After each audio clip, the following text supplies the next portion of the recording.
जय Jagannath. Breaking news बहुत बड़ खुशी खबर प्रत्येक ओडिशावासी ओडिशार छात्र छात्री जानिबा निहाती दरकार।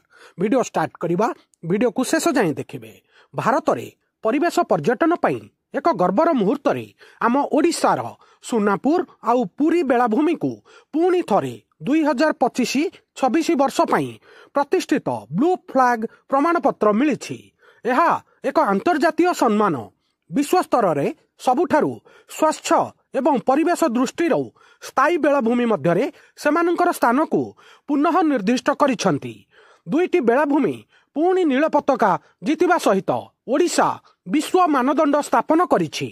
एटा गोटे बहुत बड़ अचिवमेंट सांग माने 2025 और 26 वर्ष पई आम ओडिशार दुईटा सी बीच गोटे हूँ आमर गंजाम जिले में अवस्थित सुनापुर आउ गोटे आमर पुरी सी बीच को पुनर्बार ब्लू फ्लैग सर्टिफिकेट मिली। एटा बहुत बड़ खुशी खबर। आम ओडिशा पुणी थरे विश्व मानदंड स्थापन करिछि। सांग माने एबे आपण मानकु मु जणाउछि ब्लू फ्लैग सर्टिफिकेशन एटा कोन। ब्लू फ्लैग हौछि डेनमार्क स्थित foundation for environmental education FEE द्वारा प्रदान करा जाउथिबा एक विश्वस्तरीय स्वीकृति प्राप्त इको लेबल। यह बेलाभूमि मरीना एवं स्थायी डंगा पर्यटनर ऑपरेटर मानकु प्रदान करा जाय थाए, जेउथरे कि 33टा क्राइटेरिया अछि, जेउगुडी कहला जलर गुणवत्ता, परिवेश परिचालना, सुरक्षा मानक, परिवेश शिक्षा एवं सचेतनता। केवल सही उपकूलवर्ती गंतव्य स्थल गुडी को दिया जाय थाए, जेउ माने उच्च परिवेशगत एवं सुरक्षा मानदंड स्थिर भाव बजाई रखती सेमाने एही प्रमाण पत्र पई योग्य। एबे मु आपनकु आम ओडिशार सी बीच विषय रे जणाउछि। सुनापुर बेलाभूमि आपण मानक मनरे क्वेश्चन आसुथिबो एटा कोठी अवस्थित। एटा हमर गंजाम जिल्ला रे अवस्थित। आ क्रमागत तृतीय वर्ष पई लगातार सम्मानित होईछि आमर सुनापुर बेलाभूमि सी बीच।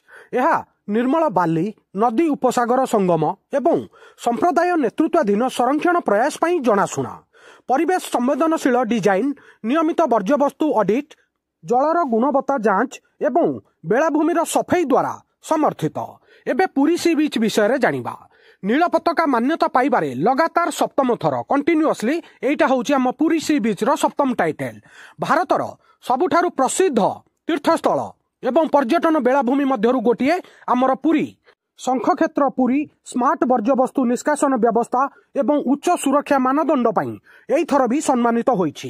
एटा मने रखिबे लगातार सप्तम थर पई आम पुरी सी बीच ब्लू फ्लैग सर्टिफिकेट पाउछि।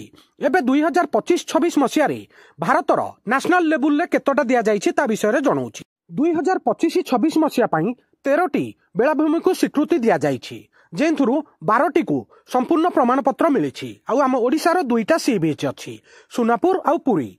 स्थायी उपकूल पर्यटन एवं परिवेश प्रमाण पत्र प्रति भारतर प्रयास को ये मजबूत करे। आम ओडिशा पई एटा गोटे बहुत बड़ गर्वर विषय।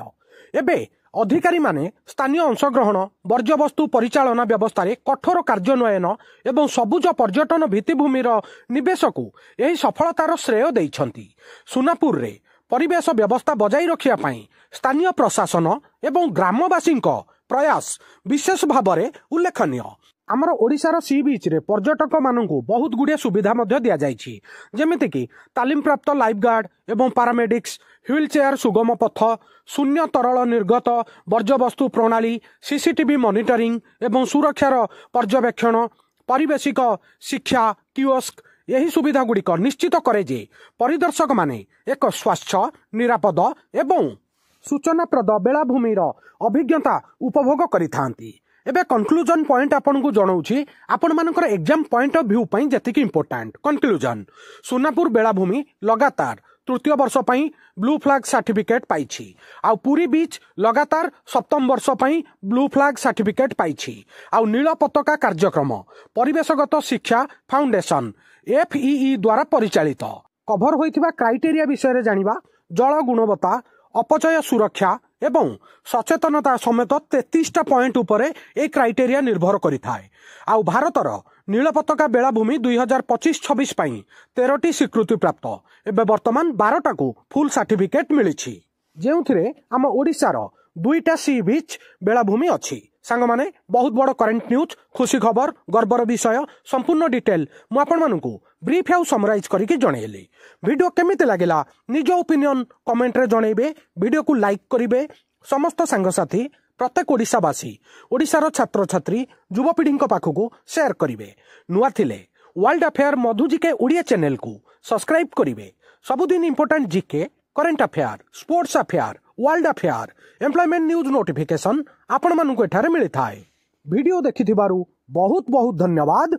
जय जगन्नाथ।